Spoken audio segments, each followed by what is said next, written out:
You got the data for him?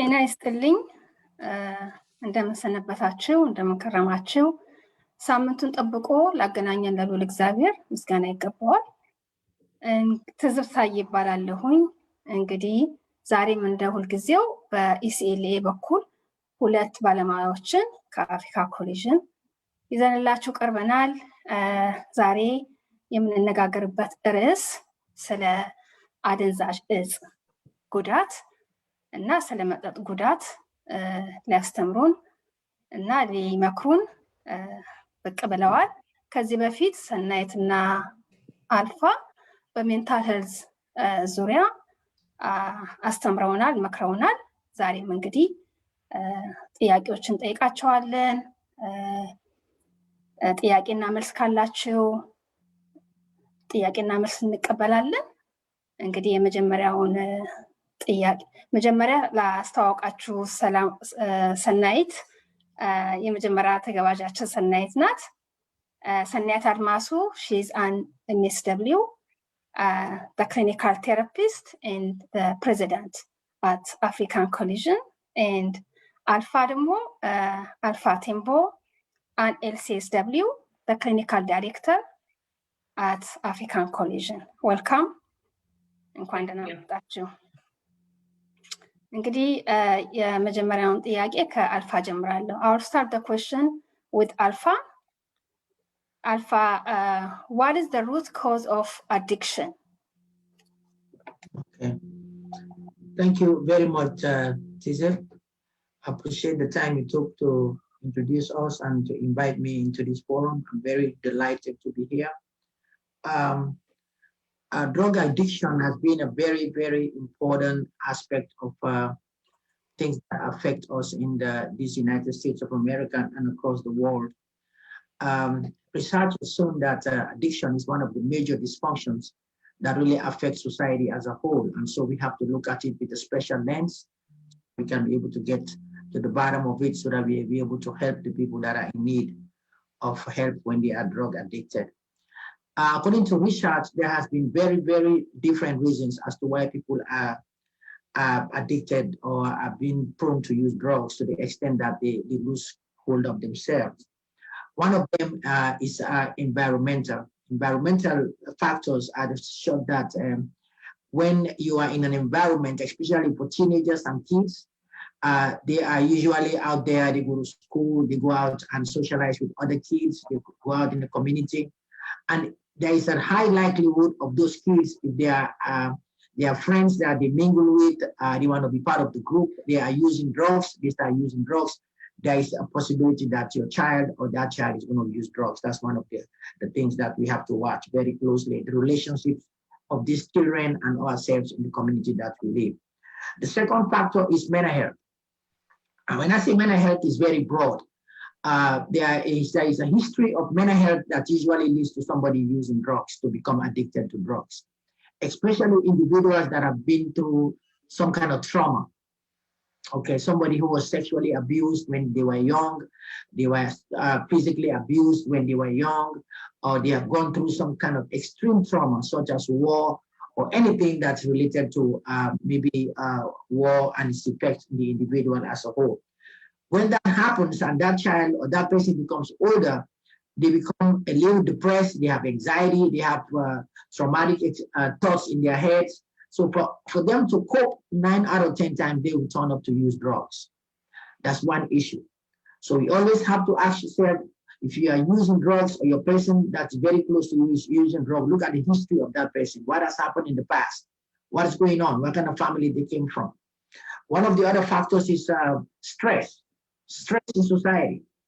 A lot of people have multiple things that they do at the same time trying to take care of their families, meaning they have to go to work, they have to take care of kids, they have to attend to very other responsibilities in society. Stress usually can cause somebody to start using drugs to relieve the stress. And in that sense, we call them, they are self-medicating to use drugs, okay? But the most important thing here I want you to remember is the history of trauma. The history of trauma is very important in knowing that somebody is has a reason to use drugs, because traumatic experiences are very troubling for a lot of kids and a lot of adults too, that usually turns to using alcohol and illegal drugs that are sold in the streets, and it becomes self-addicted and become self-destructive. So those are, without going too much, because of time, I'm going to just stop there right now. If anybody has questions, you can let me know. Okay, Alpha, I'm gonna go ahead and ask you the second question. And what are the statistics on drug use and overdose? The statistics on drug use and overdose has been very troubling, especially during this pandemic. And before the pandemic itself, the national overdose rate is 21.6% per 1,000 residents in the United States. That's a very alarming number.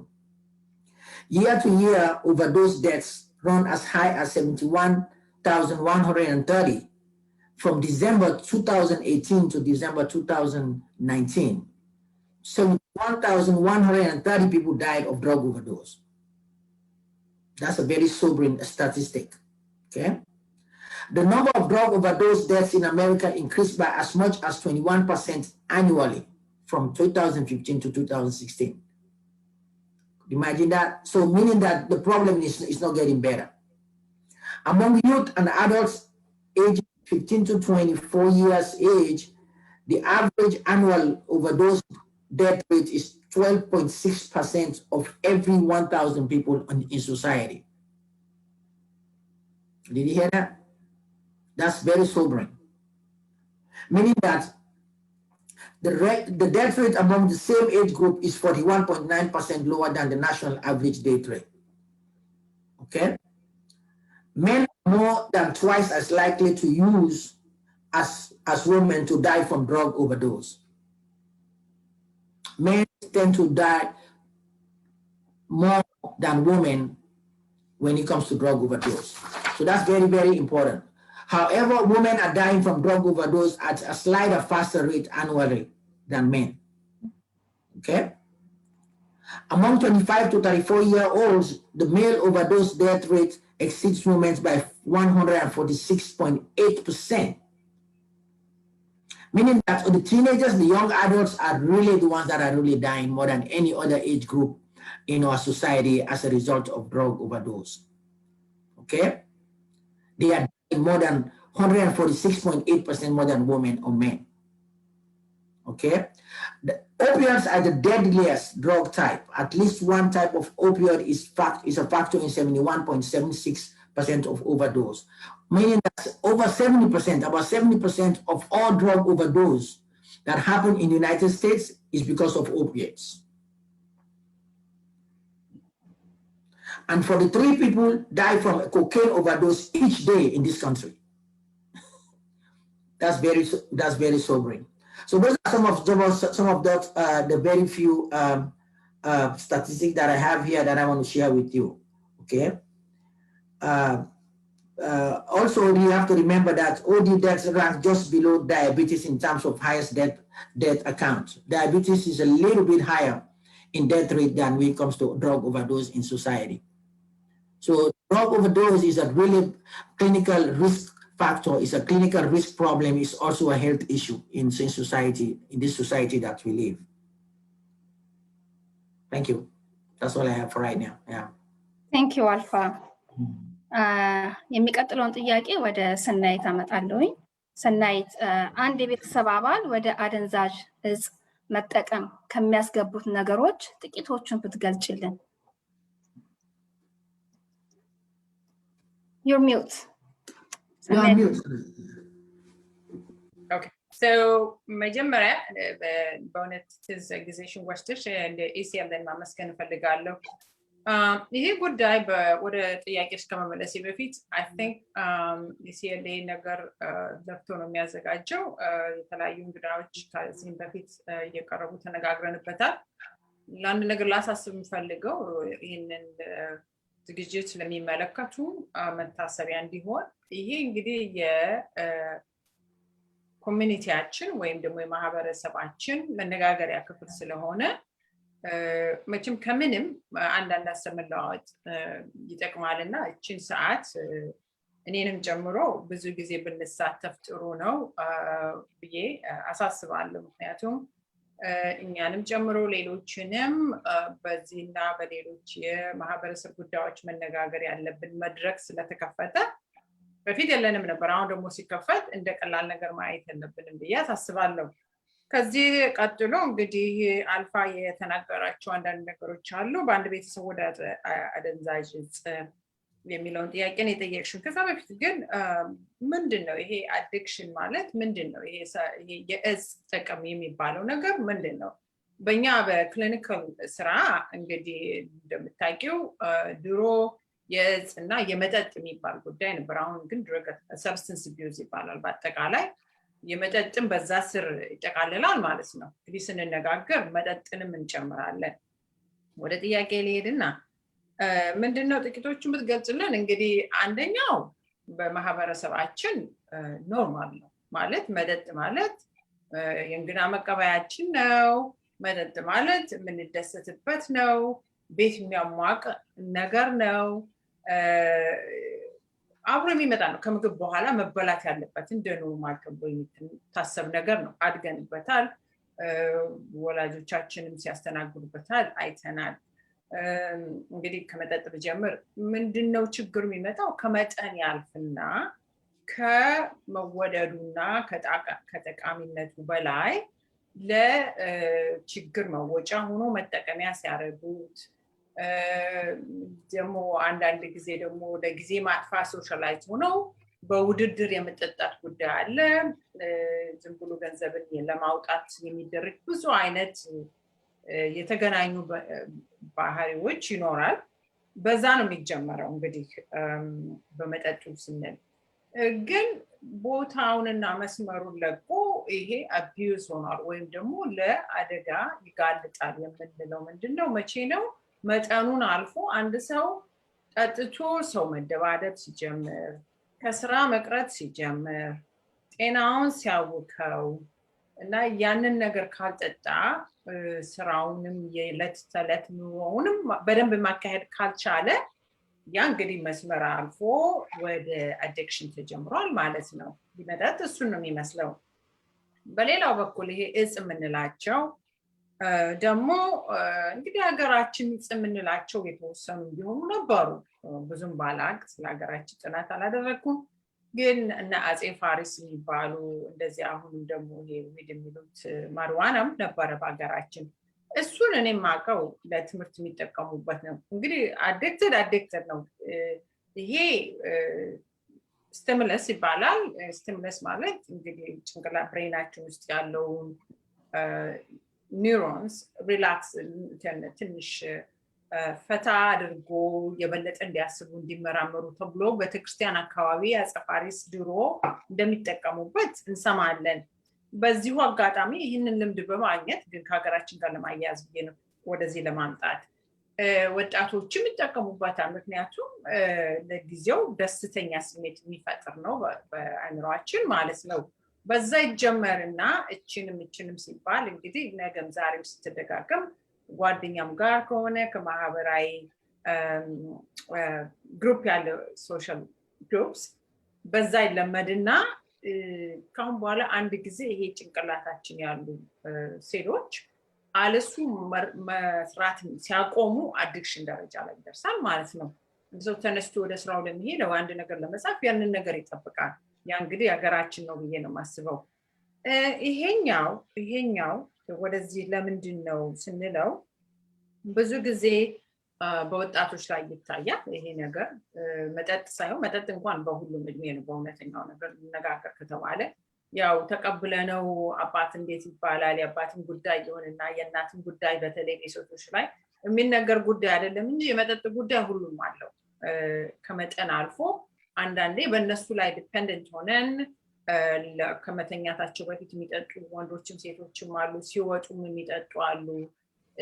ደግሞ ተነስተው ወደ ስራ ሲሄዱ መጠጣት አለባቸው። ያ ነገር እንግዲህ ይሄ ሰውነታችን ለምዶት እንደማንኛውም አዲክሽን እሱ ነው ማለት ነው።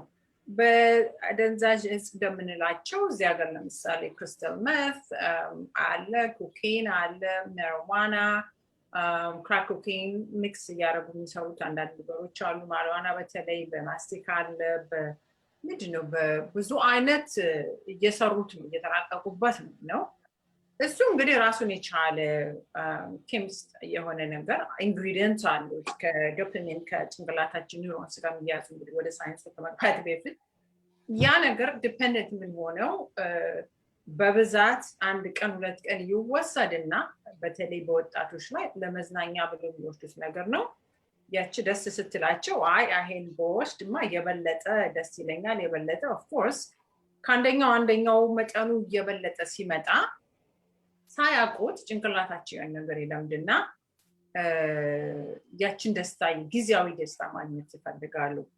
በዛ አዲክሽኑ ይጀምራል። አንዴ ከተጀመረ ከባድ ይሆናል መመለስ። እንግዲህ መጠኑም አለ ፍሪኩዌንሲው ምን ያህል እንደሚወስዱትም ይወስናል በእያንዳንዱ ያለው እና በዛ የተነሳ ነው። ሌላው ደግሞ በዚህ ባለትዳር ወይም ደግሞ ሙሉ ሰው የምንለው ከ4 ዓመት በላይ ያሉ አንዳንድ ጊዜ በብስጭት ሲኖሩ ያን ነገር ለመርሳት ሲሉ በተለያየ ምክንያት ይሄ ነው ተብሎ 1 እና 2 ተብሎ የሚሰጥ ምክንያት መቼም ከባድ ይሆናል።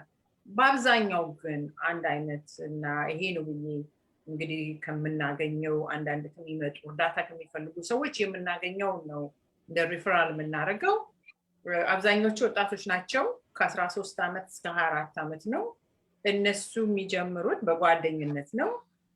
እንደ ማንኛውም የእድሜ ደረጃ አንዳንዶቹ በማፈር አልሰለጠንኩም እንደነሱ አላጨስም በማለት በግዴታ አለ ፒር ፕሬሸር። ሌላዎቹ ደግሞ ደስታዋን እየፈለጓት ነው። ሌላኛውና ዋናው ቤት ያለባቸውን ችግር ለመሸፈን የሚያደርጓት ነገር ነው። አልፋ ቅድም እንደጠቀሰው የልጅነት ያለባቸው ጉዳት ይሆናል ሳይኮሎጂካል ፕሮብለም። one of the thing አንደኛው ያለው ትራማ ነው። ትራማ ማለት ከተለየ ልዩ የሆነ በህይወት ውስጥ የሚያጋጥም ገጠሞች ናቸው። የዘመድ መሞት ይሆናል፣ የመኪና አደጋ ይሆናል፣ አቢዩዝ ይሆናል። በሀገራችን ብዙም ተጋኖ ባይወራ አለ። ሴክሹዋል አቢዩዝ አለ፣ ፊዚካል አቢዩዝ አለ። በዛ የተነሳ እሱን ለመርሳትና አይደለሁም አልነበርኩም አልሆነም ብሎ ያን ነገር ለራስን ለማባባል የሚደረገው የሚወስዱት እጾችም አሉ፣ መጠጦችም አሉ። ያኛው በጣም ክሊኒካል ይሆናል። እንግዲህ በዚህ ይመስለኛል ብዙ ኦቨርላፕ ያደርጋል። እዚህ ሀገር ግን አብዛኛው የምናያቸው ወደ ፊት እንመጣበታለን። አምሹር ልጆቻችን ይህንን ነገር ዛሬ ብናነሳ የወደድ ነው። ልጆቻችን በዚህ አጋጣሚ በጣም እየተበደሉ ነው ያሉት። ማህበረሰባችን ይህን ነገር እንደውቅና አልወሰደውም። አንደኛ እፍረት ሆኖ በመታየቱ የኔ ልጅ አያደርገውም በማለት በልጆቻችን ያለን እምነት ጥሩ ነው፣ ግን እነሱ የምንውልበት አንውልም። እነሱም ደግሞ ሳይወዱ በግድ የሚውሉበት ቦታ አለ። እንግዲህ የፒር ፕሬሸር የሚባል የትምህርት ቤት የሚሆኑ የሶሻል ኮኔክሽን ያላቸው የሚሆነው በዚህ ምክንያት ሳያስቡ ይገቡበታል። መግባቱ እንደ ማንኛውም ማህበረሰብ ሊሆን ይችላል፣ እንደ ማንኛውም እንደ አሜሪካኖቹ እንደሌላው። ችግሩ እንግዲህ ወደፊት የምንነጋገርበት ይመስለኛል። ከዛ እንዴት እንውጣ ነው፣ ማህበረሰቡ ውስጥ ምን ማወቅ አለበት የሚለው ነው። እና ለማጠቃለል ይሄ ነው ብዬ አንድ ነገር ይሄ 1 2 3 ነው ምክንያቱ የሚጠጡበት ወይ ደግሞ ይሄን የሚወስዱበት ብዙ ነገሮች አሉ። ፐርሰናል ፕሮብለም ያለባቸው ሳይኮሎጂካል ፕሮብለም ኦር ኤንቫይሮንመንታል ቅድም እንዳለው ማለት ነው የምንኖርበት አካባቢ፣ ጓደኞቻችን፣ ቤተሰቦቻችን። እንደገና ደግሞ መርሳት የነበረብን የዘር ደግሞ የሚባል ጉዳይ አለ። ከሩቅ የመጣ ስዋለድ የመጣ በመጠጥ ቤተሰቦቻችን ጠጮች ከነበሩ ብንወድም ባንወድም ብንቀበለውም ብንጠላው በደማችን ውስጥ አለ። እሱ ደግሞ ጥናት ሳይንሱ እንደሚገልጸው 50% ዲስፖዚሽን አለ። ፕሪዲስፖዚሽን ማለት ከቤተሰብ የተዋረደ የመጠጥን ቶሎ አዳፕት ማድረግ እና አቢዩዝ ለመውሰድ የሚሆን ሁኔታ ማለት ነው። እሱም ደግሞ አለ። ግን እነዚህ አይነቱን ነገሮች በእውነቱ ተነጋግረንበት አናውቅም በኛ ማህበረሰብ።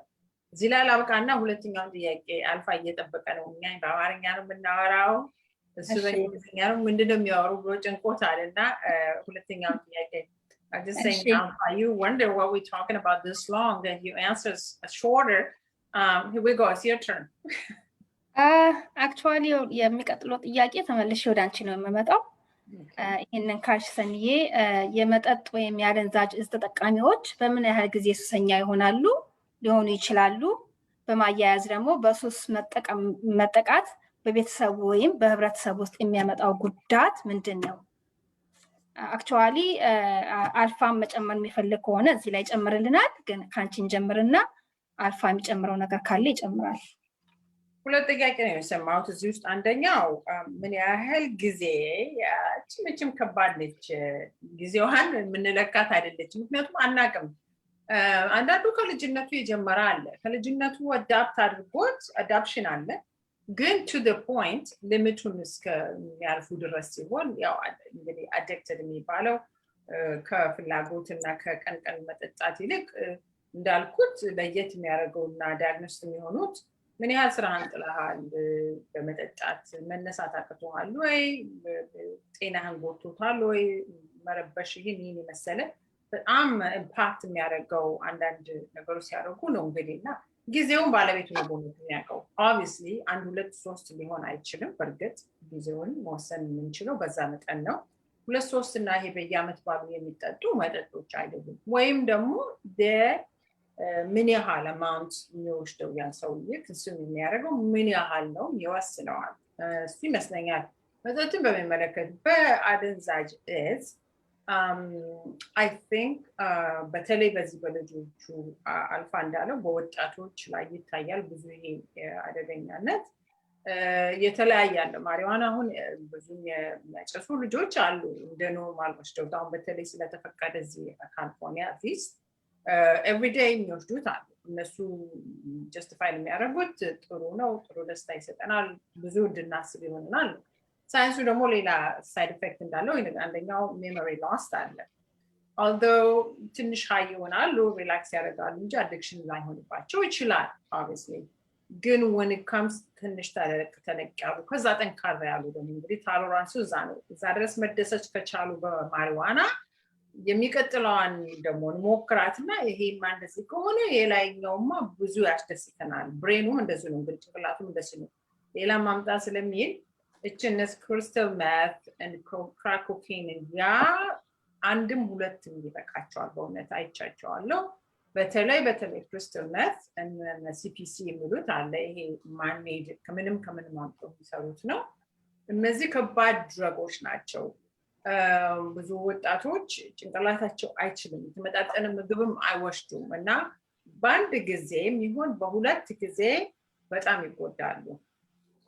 crystal meth ብዙ ጊዜ የሚያመጣው ጉዳት በዚህ አይቼ mental illness induce ያደርጋል መፍራት መጣብኝ ሊይዝ ነው በመስኮት መጣ በምናምን የሚል hallucinate የሚያደርግ symptoms ያሳያል crystal meth እንደገና ደግሞ እሱን መውሰድ አለባቸው ያን ነገር ካልም ለማድረግ ማለት ነው እንግዲህ አዲክሽን ላይ ደርሰዋል ማለት ነው በጣም የሚያሳዝነው ብዙ ልጆቻችን እዛ ውስጥ እየገቡ በሜንታል ሄልዝ መተውኛ ጋር ዳታ የሚጠይቁ ወላጆች መቀበልን ባይችሉትም አብዛኛዎቹ በድረግ አቢዩዝ ኢንዱስ የሆነ ቢሄቪየር ነው የምናየው ይሄን ማስታወቅ ፈልጋለሁ በዚህ አጋጣሚ ጥያቄ ምን ነበር ከዛ በቤተሰብ እንግዲህ ቤተሰቡ ቢናገር ሞር ምስክር ሆኖ የእውነት እንጂ እኔ ሊሆን ይችላል ብዬ ነው እንጂ ማስበው በእነሱ ላይ ቆሜ መናገሩ ከባድ ነው ግን ያው በስራችን በመናየው በመናስበው መጠጥም ቤተሰብ ይረብሻል የመጀመሪያው ባልና ሚስት ያፋታል ሌላው ታዩና ምክንያቱም አንደኛ ኢኮኖሚካሊ እየተገዛ ነው ልዩ ወጪ እየተደረገለት ነው ከቀን በላይ ሲሆን ያን ነገር ለራሳቸው የሚፈልጉትን ነገር ለማግኘት በየቀኑ መውጣት አለበት ምክንያቱም አምጣ ሰውነታቸው ያንን ይፈልጋል ማለት ነው እና ያው እንግዲህ ገንዘብ ላይ ጭቅጭቅ ይመጣል ሁለተኛው ሰላም የለም ሌላ ኃይል አለ የሚያናግራቸው አለወጥቷቸው አመላቸው ይቀየራል መማታት አለ ትርፍ ንግግር መናገር አለ ቤተሰብ የመጀመሪያ በባልና በሚስት ልዩነት ይኖራል ማለት ነው ሌላው ጠቅላላ ባልና ሚስቱ ሲጨቃጨቅ ልጆቹም እዛ ውስጥ ይገባሉ በዛ ነው ከህግ አንፃር ደግሞ መጠጥም በብዛት የሚጠጣና የሚደባደብ ሰው የሚጮህ ሰው ከሆነ ወይም ደግሞ ሌላ እነዚህ አደንዛዥ እጽ የሚወስድ ቤተሰብ ከሆነ በህግ ክልክል ነው ልጆቹ ለአደጋ ተጋልጠዋል በማለት Department of Children and Family Service እዚህ ሀገር አንድ ሰው ከተጠቆመበት ልጆቹ ይወሰዳሉ ማለት ነው ወይ ሰው ያ ተጠቃሚው እናትየዋም ትሁን አባትየው መውጣት አለበት ከዛ ቤት ወይ ልጆቹ ይወሰዳሉ ማለት ነውና ይሄ ነው ብዬ የምነግርሽ ነገር አይደል የተያዘ ነው በጣም ከባዱ አሁን በእኛ በተለይ በዚህ በኮቪድ የታየው አንድ ነገር ምንድነው ሁሉም ቤት ውስጥ ስለሚውል እንግዲህ መዝናኛም ይሁን ወይ ችግርን ማቃለያም ይሁን ተብሎ ብዙዎቹ ይጠቀማሉ መጠጥ አለስቲ ማቀው ነው ያ ደግሞ ለብዙ ችግር አጋጥቷቸዋል ቤተሰባቸውን እንዳልኩት የመጀመሪያው መጣላትና መደባደብን መጨቃጨቅን ነው ሂሳብ ማወራረድ ነው ልጆቹ ላይ መጮህን ነው ይቀጥላል ከዛ በኋላ የሚመጣውና ይሄ ነው ምናየው በብዙ በአብዛኛው ምናየው behaviors እንደዚህ ነው ይመስላል እዚች ጋር አንድ ነገር ልጠይቅሽና ይሄ የሚጠቀሙት ልጆች ቢሆኑና ላይክ ቲኔጀር ቢሆን የተጠቀመው በፋሚሊዎቹ አንደርስታንዲንጋቸው እንዴት ነው ብለሽ ታስቢያለሽ ልጆቹ በሚጠቀሙበት ጊዜ ሶሳይቲያችን ያንን ነገር እንዴት ነው የሚያየው ወይም ፋሚሊ እንዴት ነው የሚያዩት ብለሽ ታስቢያለሽ እንደው ጀነራል መቼስ እንደራሴ እንደናትነቴ የልጄን ጉድ ማውጣት ይከብደኛል ይሄን እንግዲህ ቀላል ነው ለኛ ስቲግማ ምናምን ይጠበቃሉ ይላሉ ከባድ ነው በራሴ ሲመጣብሽ አንደኛ ማዘን አለ በግላችን ሁለተኛ ጊልት አለ ምን አድርጌ ነው ወይ አልተከተልኩትም ወይ በደንብ አላሳደግኩትም ወይ አባቱ እንዲህ ቢልልኝ ኖሮ ወይ እናቱ የሚባል ስበራስ አንቺንሽ አንተና የሚባል ጉዳይ አለ እንግዲህ ከእኔም እንደ ሰው ሆኜ ነው ማወራሽ እንደ ኢትዮጵያዊ ማህበረሰብ ውስጥ እንዳለው ብዬ ነው ማወራሽ ሁለተኛ ያ ጊልት ስለሚረብሽን ይመስለኛል ልጆቻችን መጥፎ እኛ ሁላችንም ለፍተን የመጣንበት በዚህ ሀገር ኢሚግራንት ሆነን ልጆቻችን ከኛ በልጠው ከኛ አግኝተው ድሪም እናደርገውን ህይወት እኛ ላገኘው እንዲያገኙ ስለሆነ ትንሿም ነገር ይሰብረናል በዚህ የተነሳ መቀበል ያቅተናል አንደኛ ሚስጥሩ አድርገን ይዘዋለን ሁለተኛ ይከብደናል ለራሱ አክሰፕት ማድረጉ ልጅ እየጠጣ ነው እያጨሰ ነው በተለይ ድረግ አቢዩስ እንደዚህ ሰብስታንስ ማለት ማሪዋናም ሆነ እዚህ ክሪስታል ሜት ሌሎችንም እንዳልኩት የሚያደርጉ ልጆች አለመቀበሉ ነው ከባዱ እና ምንድነው ምናው በዚህ በስራችን አሁን ሪፈር ማድረገው ልጆቹ መጨረሻ ደረጃ ሲደርሱ ነው የሚያመጣቸው እሱም ሆኖ እንደውኮ ብታዩ እንዴት አይነት ጎበዝ ልጅ ነው ትምህርቱ ነው እንጂ የሚነገረን ምን አይነት ልጅ እኮ የነበረ ነው እንጂ እንደዚህ እኮ ችግር አለበት የሚለውን ይዘው አይመጡም እና ይሄ ደግሞ ነገርኩሽ ከራስ ግልጽነትና አለመቀበልን የሚያሳየን ጉዳይ ነው ይገባኛል በጣም ይገባኛል እንደዛም ሆኖ ግን ማሳሰብ የምንወደው ምናልባት እኮ የሚኖርበት አካባቢ እኔ ሳልሆን ቤቴ ውስጥ ሳይሆን ውጭ የሚሆንበት ትምህርት ቤት መሆነ ጓደኞቹ ይሄ ነገር ውስጥ ገብቶ ይሆን ወይ ብሎ መገንዘብ መቻል አለብን እሱን ካወቀን በጊዜው ካመጣናቸው አትሊስት መፍትሄ ሊኖረው ይችላል አንዴም ሁለቴም ሊሆን ያያየነው ወይ ጎርምሶ ነው ወይ ዝም ብሎ ነው ጥጋብ ነው ምን ጎለበት ነው ይሄ አይሰራም ለኢትዮጵያም እንኳን አሁን ባሁኑ ያለው ጄኔሬሽን ውስጥ አይሰራም ምክንያቱም አይናችንን መትከል አለብን ልጆቻችን ጋር እነሱም ወደው አይደለም ጓደኞቻቸው አጫሾች ናቸው በትምህርት ቤት አብረው የሚውሉት አብረው አድገዋል አጨሰ ብሎ ያንን ልጅ ሊተው ጠጣ ብሎ ሊተው አይችልም እንደ ወንድም ሆነው አድገዋል ይሄን ሁሉ ማየት አለብንና ሳይወድ በግድ ይከተላሉ ጓደኞቻቸውንም ካዝኖቻቸውንም ቢሆን ቤተሰቡንም በሙሉ ይሄ ስሉ አለባቸው። ይህ መረዳት መቻል አለብን እና እነሱ ላይ ከመቆጣትና ቶሎ ብለን እነሱ እንደዚህ ያጠፉ እንደዚህ የነበረ ልጅ ከማለት ይሄ ልጅ ምን ሆኖ ይሆን እስቲ ላነጋግረው። በተለይ አባቶች ትልቅ ችግር አለ። ያው አልፋ እንዳለው ብዙ ጊዜ በወንዶች ላይ ነው የሚታየው። ሴቶችም አሉ፣ ግን አብዛኛው በወንዶች ላይ ስለሚታይ እንግዲህ ይሄ የጀንደር ኢሹ አይደለም፣ አባትና ልጅ መሆን አላቅም። ብዙዎቹ ከመርዳት ይልቅ ይሸሻሉ። አንተነህ አንቺ ነሽ ይመጣል፣ ይሸሻሉ። አለመቀበል ነው፣ ይከብዳቸዋል። ይሄ መሻሻል አለበት ብል ይሄ ነገር በፍጹም ማስረዳት የምንፈልገው ይሄን አጋጣሚ ተጠቅመንም ሌላ ጊዜ ማንም በማንም እጁን የሚሰዘርበት ጉዳይ አይደለም። ይሄ በሀገር ውስጥ ያለ ጉዳይ ነው። ልጆቻችን ተወልደ ያደጉት እዚህ ነው። ሊሆንም ላይሆንም ይችላል እና አብረን መጓዝ አለብን ከልጆቹም ጋር። እናትና አባት አብሮ የተጓዘ እና እርዳታ ያገኘ ልጅ ቶሎ ይመለስ ይችላል ከመግፋት ይልቅ ማለት ነው፣ ነገሩ ካለፈ በኋላ። አመሰግናለሁ በጣም። Alpha, do you want to add anything on this? The question was, how quickly can someone become addicted to drug or alcohol, and how is that impact to the family or community? Alpha, you might have to talk to your Western African community, West African community, because I was talking about Ethiopian community the most. As an immigrant community, what is the impact and substance abuse in general, and the impact of the family dysfunctionality? That's what you're referring. Sorry, I'm taking too long.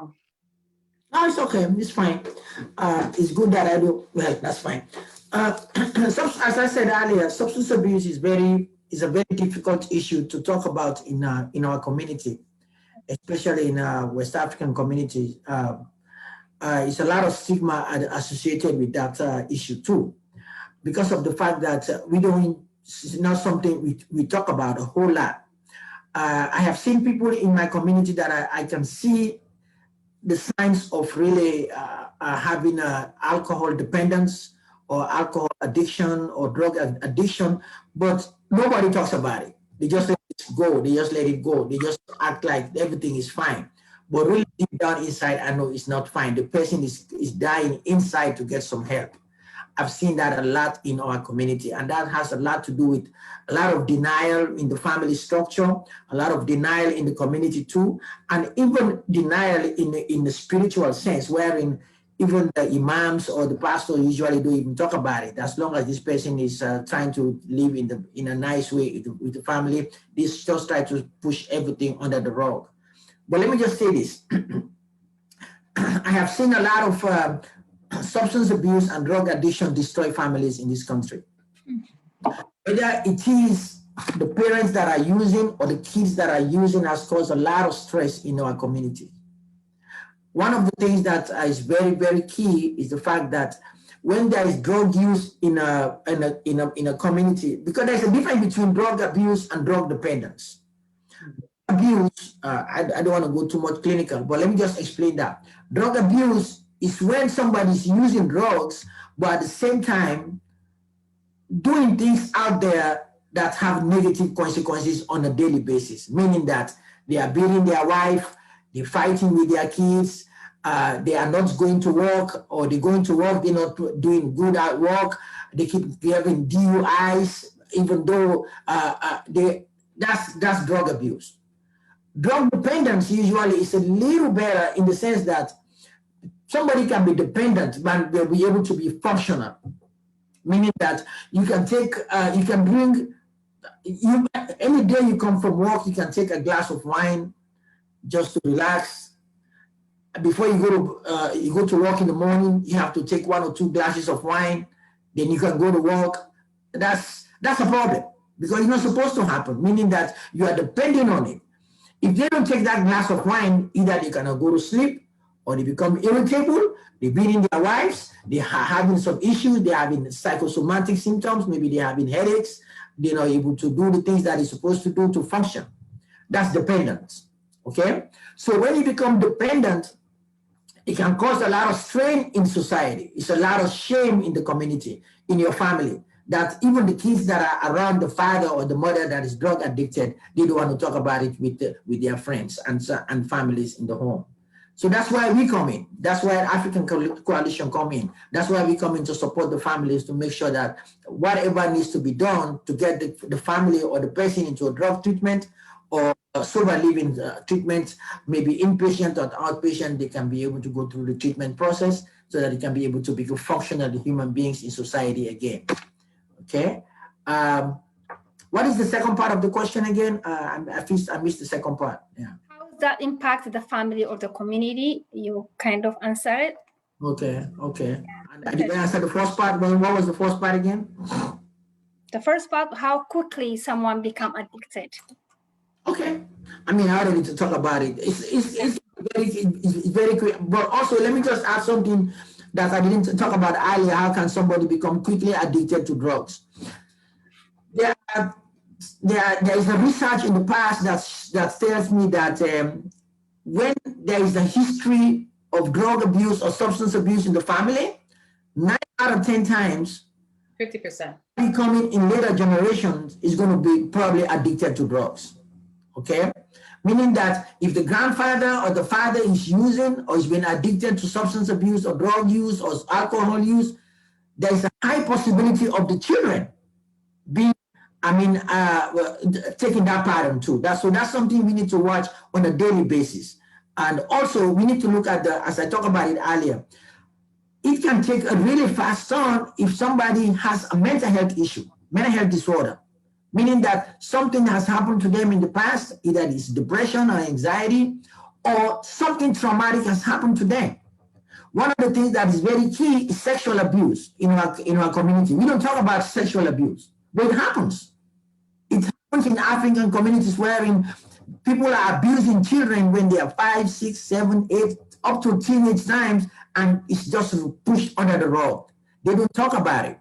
When that kid becomes of age, then they start experiencing that trauma. And the only way they can cope with the experience of being traumatized or being abused and misused in the past is to go out there and self-medicate. And one of the self-medication is to use alcohol or drugs. Right. So that's something we need to really watch in our community, which happens a whole lot. A lot of kids out there are self-medicating because of things that are happening in the family. Family conflict is very, very important too. When there is always conflict between the parents or something going on in the home, the kids wants to stay away from there and go out there and form other relationships. And those relationships outside of the home are also dysfunctional, just like in the home. Meaning that the kids out there they are mingling with, they are using marijuana, which is a gateway to the major core drugs like cocaine and opioids. That happens on a consistent basis in our community. So we need to watch really the kids that we have here, and also we have to watch our relationship in the family with our community so that we can be able to become holistic in dealing with mental health in drug abuse and drug overdose issues in our communities. Thank you, Alpha. I'm going to ask you again, or it's going to be Alpha, what happened when there are co-occurring disorder? Okay. Yeah. Okay. Thank you. That's a good question. Co-occurring disorder, for some of you that don't understand the term, it means that somebody already have a mental health issue. Okay, it can be depression, anxiety, bipolar disorder, personality disorder, but at the same time they're using drugs too. That's what I mean by co-occurring. Okay. When that happens, it becomes like a double dosage. It becomes really difficult. Okay, but 9 out of 10 times when it's co-occurring, sometimes people ask the question, what comes first? Does the substance abuse comes first or the mental health issue comes first? Either one can come first, but 9 out of 10 times I can almost say that because of mental health issues, people tend to go to drugs to medicate their mental health issues. Okay, if you've been through an abusive relationship before, for women, as such, let me just give an example. You've been in a relationship before that is very abusive, wherein your husband is abusing you physically, emotionally, and maybe you got a divorce, or maybe something happens, there's a high tendency for that woman 9 or 10 times to go out there and start to use drugs or alcohol in order to self-medicate. Okay, that's something that is happening in our societies every day. But I go back to say, we don't talk about it. Okay, so in that sense, that woman has a mental health issue because of trauma. It might be anxiety or depression, and now they are using drugs to be able to what? To get some help, to feel good about themselves, which is not good, because guess what? Using drugs and having a mental health disorder is going to just make it worse because of your relationship with your family members, your relationship with your kids, your relationship with your community, your relationship with your job, your relationship with your whole being is messed up because of that issue. So that's something we need to watch out for most people. Not that I don't think anybody in the world can just sit down one day and say, "Look, I want to start using drugs." Something has to happen. Okay, somebody is going to get up one day and just say, "You know what? I want to have a mental health issue." No. So we have to really try to demystify these things, to tell you that having a drug abuse is the same as having a headache. You need to go out there and get some help, because guess what? If you are addicted to it, it's going to be difficult for you to deal with it on your own without getting some professional help to get out there and get your issue treated. When it comes to treatment with co-occurring disorders, we have to treat both at the same time. You have to be treating the mental health issue, at the same time you have to be treating the drug addiction that is going on in that family or with that individual. They both have to go together. Okay, you can't treat one without the other. They both have to go together in rehab, and so that the person can be able to become a functional, living human being back in society, able to do the things that's going to make them holistic and able to move on with their families and community as a whole. Thank you. Just since we are talking about the co-occurring, will you please talk about a little bit how patient taking medications for mental health and then using drug, so can you just talk about a little bit on that one, taking medication and drug, the impact, the negative impact? That's very okay. That's a very good question. There are certain people in society that we see that are taking what we call psychotropic medication. Yes. Psychotropic medication means that you're taking this medication to help you deal with your mental health disorder. Depressed, they put you on medication, okay, to be able to deal with your depression so that you can get it better, okay? So if you go back and start using street drugs like cocaine or opioids, you make it worse, okay? And that's usually leads to a tendency of high suicidal ideations and high suicidal thoughts that leads to what? Overdose and what? Eventual death by suicide. That happens very, very often in our community. But if you are a family member, you know that is going on, the best thing to do is to call the National Drug Abuse Hotline, or maybe call somebody who is a professional like the African Coalition or other clinics to find out how you can be able to help that individual, because you cannot leave them doing the same thing, okay? And hopefully we're going to be able to help that person to stay away from using street drugs in an effort to keep medicating, especially when they are using other psychotropic medication, but it's been prescribed by either a psychiatrist. Sometimes they are not prescribed by a psychiatrist. They sell this psychotropic medication in the streets, like in Skid Row. They sell them there. This is Xanax there. Any medication a doctor can give you, they sell them in the street. So if somebody is using both those medications, it's really a high risk of having a suicide or explosive problem in your hand for your loved one in this community. So we need to watch that very, very, very, very closely. Thank you. Thank you. የሚቀጥለው ጥያቄ ለሰናየት ወደ አንቺ እመጣለሁኝ። አንድ የቤተሰብ አባል የአደንዛዥ እጽ ወይም የመጠጥ ሱሰኛ መሆኑን እንዴት እናውቃለን? እንግዲህ አልፋም ትንሽ ጠቀስ አድርጎታል። addicted independence የሚባል ነገር አለ። ከአልኮል ቢጀምር እንዳለው ጠዋት ተነስቶ አንድ ሁለት ቢራ ጠጥቼ መስሪያ ቤት ሄድ ካለ obviously dependency ይባላል። እንደገና ደግሞ በየቀኑ አንዳንዱ ለምሳሌ እኔ እኮ አንድ ቢራ ነች ወይም ደግሞ አንድ ግላስ ዋይን የምትባል ነገር አለች እሷ እየተረጋገመች መሆኑና ከመስመር ሲወጡ ማለት ለምሳሌ ቤተሰብ መረበሽ መማታት ከተማቱ በኋላ እኔ አላስታውስም ይላሉ ያን ያህል ሜሞሪ ሎስት ማድረግ ከጀመሩ ተደጋጋሚ ነገሩ ከሆነ እየባሰ ነው ማለት ነው። ሁለት ነገር ነው የሚታየው። አንደኛው አልፋ እንዳለው በመጠጡ ስር የተደበቀ የሜንታል ሄልዝ አለ። ሜንታል ሄልዝ ስንል እንግዲህ ሁሉም ሰው ታሞ ራሱን ስቶ ይዞራል ማለት አይደለም። ማለት ዲፕሬሽን አንግዛይቲ ሊሆን ይችላል። ያንን ለመደበቅ የሚደረግ ነገር ይሆናል። ምክንያቱም መጠጥም አንዳንድ ጊዜ ኢትስ ዲፕሬሰንት ነው ግን መጠኑን ሲያልፍ ነው ስቲሙለስ ሆኖ ሀይ የሚያደርጋቸው። አልኮሆል ኢዝ ዲፕሬሰንት ነው ይላሉ በሳይንሱ። እና እሱ እንዳው እናውቃለን እንግዲህ ያ ሰው ራሱን ተቆጣጥሮ አንድ ጠጥቶ ማቆም ካቃተው የሁለተኛውን ሶስተኛውን ደግሞ ሌላ ደረጃ ላይ አንድ ቀን አይደለም በተደጋጋሚ ከታየ ያ ሰው እንግዲህ ዲፔንደንት ሆኗል። አቢዩዘርም እንለዋለን። እንደሱ ነው። የሰብስተንስ አቢዩዝ ማሪዋና አብዛኛዎቹ ልጆች አሉ በየቀኑ በወጣቶቹ በጀምር እሷን ሳያጨሱ ከቤት የማይወጡ አሉ። በጣም የሚደክማቸው አሉ። ግን ተቀባይነት አለውና የሌለው ድረግ ብለው የሚያምኑባት አለ።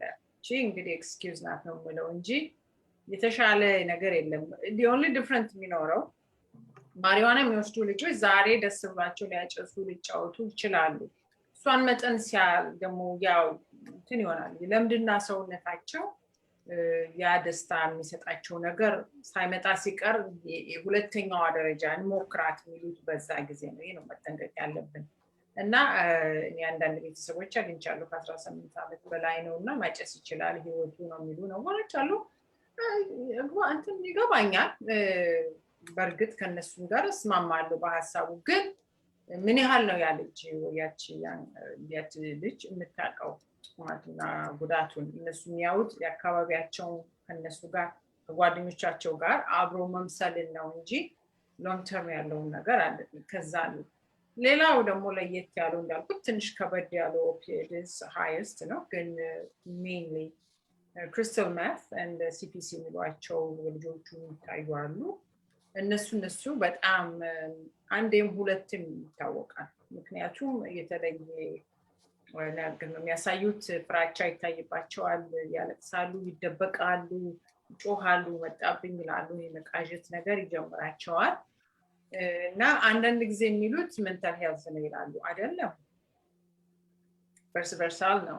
መጀመሪያው ድረግ አቢዩዝ ይሆንና በኋላ ነው ሜንታል ሄልዝ የሚመጣው። ወጣቶች ላይ ብዙ ጊዜ የምናየው ግን እንዳልነው ወላጆች ያችን ማመን ሲያቅታቸው አረ እኔ ልጅ በፍጹም ድረግ ነክቶት የማያውቅም ስለሚሆን አንቺም ታውቂያለሽ ብዙ ጊዜ ስንጠራ ራሱን አመመው ተብለን ስንሄድ ልጆቹ ስናናግራቸው ነው እንደዛ አይነት ድረግ ወስጄ ነው እነሱ አቁም ወይም ደግሞ እያወቁ ነው ምናምን ብዙ ነገር አግኝተናል። እና ምንም ችግር የለም። ችግር በየቤቱ አለ። የማንም ቢሆን የተለያየ ችግር የለም። እና ተረድቶ ቀጥታ እርዳታ መጠየቁ የሚያዋጣን ነው ብዬ አምናለሁ። እና ጥያቄሽን ለማጠቃለል ታውቂያለሽ ልጅሽም ከተለየ አእምሮ ከተለያየ የቀኑ ከሚሰራው ልጅሽ ስትሰራ ስታይ ብቻዋን ስትደበቅ መውጣት ሳትፈልግ በሯን ዘግታ ቤት እንዳትገቡብኝ ብላ የሚጨስ ነገር ሲሸታቸው ይሄ ሰብስታንስ አቢዩዝን ያመለክታል። በተለይ መደበቅና መብላት ወይም በጣም ይበላሉ ወይም አይበሉም። የተለያየ ነው እያንዳንዱ። ሌሊት ይጮሃሉ፣ መኝታ የላቸውም፣ ፔስ ባክ ኤንድ ፎርት ነው የሚያደርጉት። ራሳቸውን አይጠብቁም፣ ንጽህናቸውን አይጠብቁም፣ ሰው አይፈልጉም፣ ለብቻቸው ያወራሉ፣ አንዳንድ ጊዜ ሃሉሲኔት ያደርጋሉ። መስኮት ይዘጋጋሉ በር ይዘጋጋሉ ቴሌቪዥን አናገረኝ ይላሉ ይሄ እንግዲህ ኢንዱስ የሆነ ሜንታል ሄልት ፓራኖያ የምንለው ነው ክሊኒካል እዛ ከደረሱ በቃ ትንሽ ረብሿቸዋል ማለት ሪከቨሪ ኢዝ ፖሲብል ቶሎ እርዳታ ካገኙ ችግሩም የሆነው አይ ጎርምስ ሆነው ወይ ደግሞ አልሰማንም ወይ እየፈራ ነው ብለው ካቆዩት ነገሩ ይበሳና ያ ልጃችን ወያች ወጣል ያን ነገር ለመቀነስ ያለው ጭንቀት ያለው የሰውነት ህመም ለመቀነስ ሄደው ሞር ነው የሚያገኙት እንጂ ግዴለም በዚህ ብቃኝ ወይ ደግሞ እንደዚህ ይሆናል ሄደው ሌላ ነው የሚፈልጉት it become more addiction የሚሆነው በዛ ጊዜ ነው ማለት ነው እሺ አንድ ጥያቄ ያለ ለሁለታችሁም አንዳችሁ መመለስ ይችላልላችሁ ይሄንን what are some barriers to seek treatment in our community and how can those barriers can be removed you can answer one of you Elka why don't you go and I'll go in Amharic go in English okay. What are the barriers of people having some kind of substance abuse treatment in our community? One of the biggest barriers for us, not just for substance abuse, for across the board, for mental illness and mental health, is the stigma. It's so big in our community. People don't want to talk about it. They see something, they do not talk about it for no reason. They rather look at it like, oh, it's not there, because it's something that brings shame and some kind of bad feelings in the family and in your family and in the community as a whole. So that's one of the barriers that I want to talk about. The second one is the fact that we Africans, usually coming from Africa, are very new in this community, meaning that we don't know how to navigate the system to get the kind of help that we're supposed to get. Okay? Trust me, there is a lot of resources out there that are geared towards treating people with drug addiction. Now, most of them are free, of course. But we don't know how to navigate the system. We don't know where to go. And because of the stigma, we don't even want to call or go out there and seek the help that we need to seek in order to help our people. We rather just sit down and die inside slowly, or see our kids or our families die inside very, very, very slowly. So one thing I would always encourage people in this forum or in our community, always reach out to somebody that you trust to help you to deal with either a drug addiction issue or mental health issue in your family or in the community that we live in. That's very, very, very, very important. One of the things that you need to understand when it comes to drug addiction, when somebody is addicted to drugs or addicted to alcohol, their whole demeanor changes. Either their health changes, their hygiene is going to change, they become irritable. If you know that, then the most obvious thing you can do is to help refer so that person to either the African Coalition or the health clinics that can be able to do rehabilitation work with that family or with that individual to nurture them back into existence. Okay, that's one of the things that we should be always doing. Okay. The other barrier that I can see is like for some part of society, they're looking at drug abuse like it's routine, it's okay, it's acceptable, especially when it comes to marijuana. Marijuana now is like smoking cigarettes 20 years ago. You have to watch that. That's a great barrier we don't talk about a whole lot. When you see your teenager, a friend of yours starts using marijuana very frequently, you become addicted to marijuana, it's a gateway to using heavier drugs like cocaine on opioids that's going to destroy them down the line. So using marijuana, for me, for some of us who are clinicians, it's not a fashion statement, because some kids look at it that way, like, oh, I'm using marijuana, it's cool. I know. I mean, sometimes some of them don't regard even marijuana as a drug. Some people would say, oh, it's okay. I mean, you can use marijuana for you to gain weight or to lose weight or to eat or whatever. No, marijuana, especially when it comes to teenagers and kids, cannot be used. You have to confront it at the beginning, especially when it comes to kids, teenagers, and young adults. You have to confront it right away so that you can be able to help stop it at its track at the beginning. Okay, so those are some of the barriers that I have in society.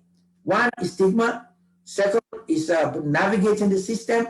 The third one is really marijuana, which is like a gateway to major drug use in this country at this time. So we have to watch those things moving forward. I don't want to take a whole lot of time. I might come back to it in a little bit. Thank you. Sanait, you wanna? Refresh the question, please. What are some barriers to seek treatment to our community, and how can those barriers can be removed? ያው እሱ በእንግሊዝኛ ተናግሮታል እኔ በአማርኛ ልትገመው ነው እንጂ barriers ስቲግማ ቅድም የተናገርኳቸው በጠቅላላ barriers ናቸው። አንደኛው guilt ነው። ምን አድርጌ ነው ምን አጥቼ ነው ልጄ እንደዚህ compare እናደርጋለን ልጆቻችንን የኔ ልጅ እንዴት እንደዚህ ሆነ ጓደኛው እንደዚህ አድርጎ ወይ ደግሞ የከሌ ልጅ ነው እንዲያደረገብኝ አለ እሱን ማቆም አለብን። እንግዲህ ነገሩ ከሆነ በኋላ መፍትሄ መፈለግ ይመስለኛል ዋናው መፍትሄው መፈለግ ነው እንጂ እንደዚህ ወደ ኋላ ተመልሶ እሷናት የሚለውን ማቆም አለብን። ሁለተኛ መጠራጠር መቻል አለብን። ቅድም እንዳልኩት አይሆንም አትን ብሎ ነው ምናምን የራሳችን ግምት ከመውሰድ ይልቅ ሊሆን ይችላል ብለን ማሰብ አለብን። አሁን ልጆቻችን የምንውልበት ቦታ አንውልም። አካባቢው ተለውጧል። የኛ ባህል ያደግንበት አይደለም። እንዳለው ፒር ፕሬሸር አለ ትምህርት ቤት ውስጥ ይሄ እኮ ምንም አያደርግም ተብሎ ማሪዋን ሌላ ነገር አስተካክሎ እንደ ጥሩ ነገር ይወራል። ጥሩ ማርኬቲንግ አለው ደግሞ በሌላ በኩል ይሄን ሁሉ ያዩ አንፈርድባቸውም። ግን የኛ እንግዲህ ወላጆችና ማህበረሰብ መሆናችን የሚታየው ይሄን ነገር ጠንቅቀን መረዳትና በተለይ ማስበውና የሚያሳስበኝ ሲንግል ማዘር የሆኑ ብዙ ልጆች እናቶች አሉ እርዳታ የሌላቸው ውጭ ምን እንደሚደረግ ማቋሉ ከቀን ኑሯቸውን በቀር ከዛ አልፈው ብዙ መረዳት አቅም የሌላቸው አሉ። እንግዲህ በዚህ ጊዜ ነው እኛን ማህበሩ ነው ምንድነው እንደሀገራችን ሰፈራችን እንደሚያሳድገን እኛም ደግሞ እዚህ ያለውን በራሳችን መረዳዳት አለብን እና ወደ እርዳታ መምጣት ነው። የኛም አንድ ነው በቋንቋ ስላለን ማስረዳት ስላለን በዚህ ላይ ደግሞ ብዙ ነገሮች ይገባሉ። ለምሳሌ ትሪትመንት ሴንተር ይኖራል። እሱ ከባድ ሊሆን ይችላል ቋንቋም ሌላውም ነገር ግን እኛ በመሃል መተን ያንን ነገር ልናለሳልሰው እንችላለን። ምክር ልንሰጥ እንችላለን። አብረን ልንጓዝ እንችላለን ባለው ፕሮሰስ። ይሄ ነው የኛ እንግዲህ ጥቅሙ የሚሆነው። ወይም ደግሞ ሌላም አሉ የተለያዩ ቦታዎች አሉ እንደዚህ እርዳታ የሚሰጡ። ዋናው መቀበል መቻል። ይሄ ልጅ አይሆንም እኔ ልጄ እንደዚህ ነው ብሎን ወይ ራሳችንን ጊልት አድርገን ምን አድርጌ ምን አጥፍቼ ከማለት ሊሆን ይችላል ብሎ ራቅ አድርጎ አስቦ ያን ነገር ማፈር የሚያሳፍር ነገር የለም። ይሄ አሉኝ የሚባል ጉዳይ አይደለም። ርቆ ነገሩ መስመር ከመልቀቁ በፊት መረዳት መቻል አለበት ብዬ አሳስባለሁ። እግዚአብሔር ይስጥልኝ፣ አመሰግናለሁኝ። የመጨረሻ አንድ ጥያቄ አለኝ። አሁን እንግዲህ ይሄንን ካልሽ አንድ የቤተሰብ አባል በአደንዛዥ እጽ ሱሰኛ መሆኑ ከታወቀ እርዳታ ማግኘት ይችላል ወይ? የት ነው የሚያገኘው? አለ። አዎ እንግዲህ ሰብስታንስ አቢዩዝ ሪሃብ ሴንተር አለ፣ አልኮሆል አቢዩዝ አለ፣ AAA የሚሏቸው እሱ እንደውም በጣም ቀላል ነው። ሄደው ራሳቸውን እነሱን ከመሰለ ሰዎች ጋር ራሳቸውን አስመስለው መወያየትና ያው ፕሮሰሱን መጨረስ ነው ማለት ነው። ስቴፕስ አለው። እንግዲህ ብዙዎቻችን እዚህ ብዙ ጊዜ ቆየን የኮምፒውተር አክሰስ ካለን እንግሊዝኛው ቢገባን ከሆነ የተለያዩ ቦታ ሰብስተንስ አቢዩዝ ድራግ አቢዩዝ ብሎ ቢገቡ በዲፓርትመንት ኦፍ ሜንታል ሄልዝ ስራ አለ በአእምሮ ጤና ጥበቃ አስተዳደር ድርጅት ማለት ነው ሌሎችም ለልጆችም አሉ ኢንፎርሜሽን አግኝቶ ደውሎ እንደዚህ አይነት ችግር አለብኝ ማለት ነው ግዴታኛ ጋር መምጣት የለባቸውም ሌላው ደግሞ እንደዚህ ባህላዊ ያለ ነገር ማውራት ተስኖት ለሌላ ሰው ማካፈል እፍራት የሚመስለው መስመሩ በየት ተጀምሮ በየት እንደሚጨርስ ማያውቀው ደግሞ እንግዲህ እኛ ይሄን ነገር የጀመርነው ለእንደሱ አይነት ጉዳይ ስለሆነ ቶሎ ብሎ መጠራጠሩ ነው ዋናው የትም ይሄዱ የትም ተጠራጥረው ምክንያቱም 2 3 4 አይነት የተለያዩ አጋጣሚዎች ተጠርተን ስንሄድ ጉዳዩ ሌላ ነው ቤተሰቦች የሚያወሩት ሌላ ነው ስለዚህ ነው ይሄን ነገር መደጋገመውና የሰፈር ነገር አይደለም በሁሉም ያለ ነው ልጆቻችን ጎበዞች ናቸው ግን ልጆቻችን ደግሞ የምንሰጣቸው ነው እኛም ባንሰጣቸው አካባቢያቸውን የምንሰጣቸውን ይቀበላሉ ወጣቶች ስለሆኑ በቀላሉ ይላሉ ስለዚህ ይሄ ነው እና እርዳታው በተለያየ ያለው ሌላው ቀርቶ በኢትዮጵያ ኮሚኒቲን እንኳን ማግኘት ችለው እንደዚህ አይነት ችግር አለብን ብለው ከነሱም ሪፈራል እናገኛለን አብሮ መስራቱ እኮ ለዚህ ነው ጠቃሚ ይሄን ነገር ግን በእውነት ደጋግመን ሰው እስኪሰለችን ድረስ መናገር አለብን ምክንያቱም ይሄ በጣም እየጎላ የመጣና በየቤቱ ብዙ ቤቶችን ያፈረሰ ጉዳይ ስለሆነ አልኮሆልን እና ሰብስተንስ አቢዩዝ ልጆች ላይ የምናየው በጣም መጠናት አለበት ብዬ አሳስባለሁ Thank you. I don't have any other questions. If you have anything to say, Alpha.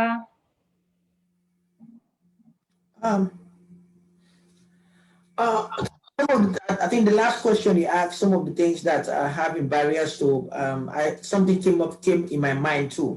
Let me just talk briefly about it. Maybe tonight address them already. As we already know, some of us came from Africa. We are here. I talk about navigating the system. It's very, very important, but also thinking about geographic locations, meaning that somebody might be in an area wherein there is no substance abuse programs around their area. And that is also a very big barrier, wherein, let me say, you live probably in a very secluded area of town or around the county where there is no substance abuse programs around, but your individual, your family, your child, your dad, your husband, your wife is addicted to alcohol. And the place they only have substance abuse treatment is far away from where you live. That can be a barrier too. And also accessing childcare, especially when you have kids that are young and you find yourself addicted to drugs, you have to go to rehab. Who's going to take care of your kids? Who's going to be able to take care of the house? Who's going to be able to pay the bills? Who's going to be able to? So there is a financial constraint around that too. That's why we need to navigate the system, meaning that if you have medical, you have an insurance, you have anything, you can go through that process so that it can be able to educate you, so that you can be able to help yourself and help your family go through that addiction process. So that's part of the navigating the system too. But I just wanted to talk about it a little bit more, the financial aspect of it, the availability of substance abuse programs or facilities closer to you, and how you can be able to have your information kept secret, and communication between yourself and the substance abuse program is very key, because you're going to have to be on the same page too. If you are somebody that you don't understand they don't understand your culture, they understand where you're coming from, they understand what is going on in your family, it's going to be very hard for them to help you. That's why the communication between yourself and your therapist has to be on the same level at all times, so that they can be able to help you. Because if you cannot help somebody you cannot be on the same page with.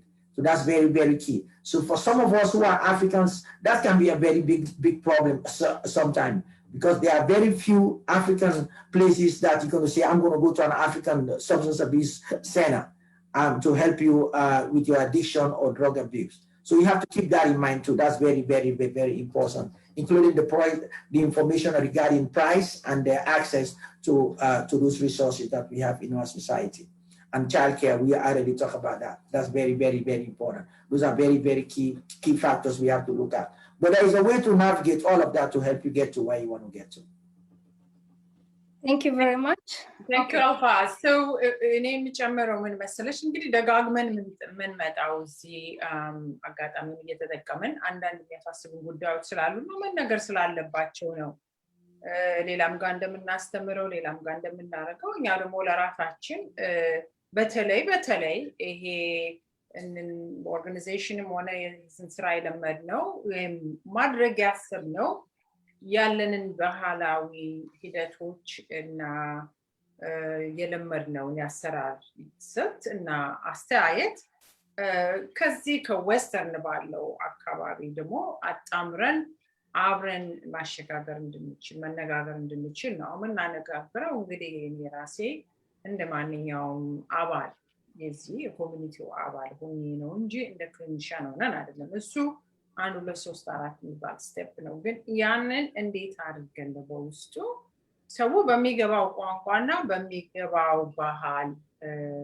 ምናስረዳው በሚል ስለሆነ በእውነቱ እናመሰግናለን ኢትዮጵያን ኮሚኒቲ ግን እንመለሳለን በሚያስፈልገው ሁኔታ ምክንያቱም ኃላፊነትም አለብን ከዚህ ቀደም እንዳልኩት አንዳንዱ ላይገባው ይችላል ማለት እንደቀላል ነገር ያለን ነገር ልናየው ይችላለን ግን ግዴታችን ነው ይሄን ማስረዳት አለብን ከሪያሊቲ የምናየው በየቀኑ የምናገኛቸው ሰዎች ይሄ ነገር ያጋጠማቸው ኑሯቸው በዚህ ኑሮ ላይ እንደገና እየከበደ የመጣው ያለማነጋገር ቦታውን አለማወቅ ማን ይረዳኛል መብትን አለማወቅ ይሄ ስለሆነ ባካችሁ እንነጋገር እኛም ደግሞ ፈቃደኞች ነን ኤኒታይም ለመምጣት ሰርቪሳችንም ሜንታል ሄልዝ አለን ቴራፒዎች ነን ሁላችንም ቴራፒስት we have director mental service አለን